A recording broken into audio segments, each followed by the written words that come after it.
Start.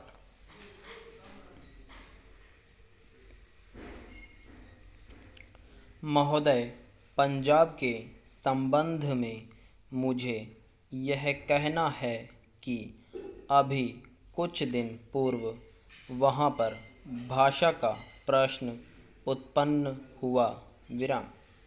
मेरा अपना विचार है कि जब भाषा के आधार पर पंजाब का विभाजन हो गया तो आज पंजाब की भाषा पंजाबी है और यह पंजाब के लोगों को निर्णय करना है कि वह पंजाबी किस लिपि के अंदर लिखी जाए। लेकिन एक बात मैं पंजाब की सरकार से आपके माध्यम से निवेदन करना चाहता हूँ कि आज जब पंजाब के अंदर 45% लोग इस प्रकार के हैं जो यह कहते हैं कि हमारी अपनी मातृभाषा हिंदी है, तो पंजाब की सरकार को अल्पसंख्यकों की भाषा को संरक्षण देने के नाम पर दूसरी भाषा के रूप में हिंदी को मानने में किसी प्रकार की कोई आपत्ति नहीं होनी चाहिए। इससे दोनों के संबंधों में मधुरता आएगी और किसी प्रकार के अनावश्यक आंदोलन से हमारा सीमावर्ती राज्य बचा रहेगा।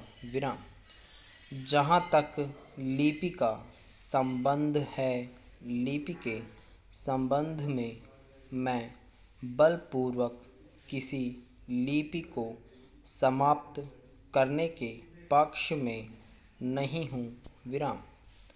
मेरा विचार रहा है कि देश में अपनी लिपियों को सुरक्षित रखते हुए अगर प्रादेशिक भाषाएं किसी एक सामान्य लिपि को वैकल्पिक लिपि के रूप में स्वीकार कर लें तो देश की अनेक भाषाओं को निकट आने में बहुत बड़ी सहायता मिल सकेगी। अगर पंजाब के लोग भी इसी आधार पर विचार कर सकें तो मैं समझता हूँ कि यह पंजाबी भाषा के हित में और देश की एकता के हित में होगा।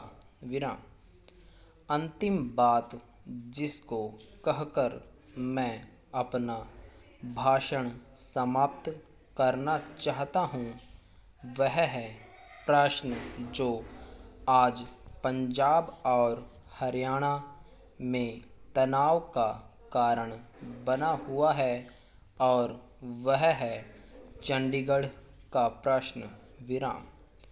सभापति जी, आपने देखा होगा कि कल इस प्रश्न को लेकर यहाँ एक गर्मागर्मी का वातावरण भी उत्पन्न हुआ। इसके लिए मैं मुख्य रूप से केंद्रीय सरकार को दोषी मानता हूँ। सरकार की अपनी आदत है कि जो इस प्रकार के विवादास्पद प्रश्न होते हैं उनको लंबा टालने की इसकी प्रवृत्ति बन गई है। सरकार सोचती है कि अगर कोई प्रश्न लंबा टाला जाएगा तो लोग भूल जाएंगे और अंत में तनाव स्वतः ही नहीं रहेगा। इतिहास इस बात का साक्षी है कि जिस जिस प्रश्न को सरकार ने टालना चाहा, चाहे मैसूर महाराष्ट्र का सीमा विवाद का प्रश्न हो, गोदावरी या कृष्णा के जल का झगड़ा हो। विराम।